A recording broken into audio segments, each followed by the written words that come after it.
Hello guys, ഇന്നത്തെ വീഡിയോയിലേക്ക് എല്ലാവർക്കും സ്വാഗതം. ഒരു കുഞ്ഞു വീഡിയോ ആയിട്ടാണ് ഞാൻ വന്നിട്ടുള്ളത്. ഇന്ന് ഞങ്ങളൊരു യാത്രയിലാണ്. ഞങ്ങൾ മാനന്തവാടി വരെ ഒന്ന് പോകും കേട്ടോ. അവിടെ അതാ ബർത്ത്ഡേ ഉണ്ട്. എൻ്റെ കുട്ടീൻ്റെ ബർത്ത്ഡേ ആണ്. അപ്പോൾ അങ്ങോട്ട് പോയിട്ട് ഞങ്ങളെല്ലാവരും ഉണ്ട്. അപ്പോൾ നല്ല ഇടിയും മഴയൊക്കെ വരുന്ന സമയമാണ്. നല്ല രസമായിരുന്നു കേട്ടോ ഈ യാത്ര.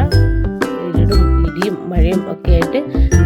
അപ്പോൾ ഞങ്ങളതാ ബർത്ത്ഡേ വീട്ടിലെത്തി. നമ്മുടെ മേതുക്കുട്ടിയുടെ ബർത്ത്ഡേ ആണ്. എൻ്റെ മോളുടെ ബർത്ത്ഡേ കേട്ടോ. ഒന്നാം ബർത്ത്ഡേ കേട്ടോ. അപ്പോൾ അടിപൊളിയായിരുന്നേ. അപ്പോൾ ഒരുപാട് ആൾക്കാരുണ്ടായിരുന്നു. കുടുംബക്കാരെല്ലാവരും കൂടി ഒന്ന് ഒത്തുകൂടി. എല്ലാവർക്കും പകലൊക്കെ തിരക്കായതുകൊണ്ട് രാത്രിയായിരുന്നു കേട്ടോ പിറന്നാൾ ആഘോഷം. അപ്പോൾ ആദ്യമായിട്ട് വീഡിയോ കാണുന്നവരെല്ലാവരും ഒന്ന് ലൈക്ക് ചെയ്യാനും സബ്സ്ക്രൈബ് ചെയ്യാനും മറക്കരുത്.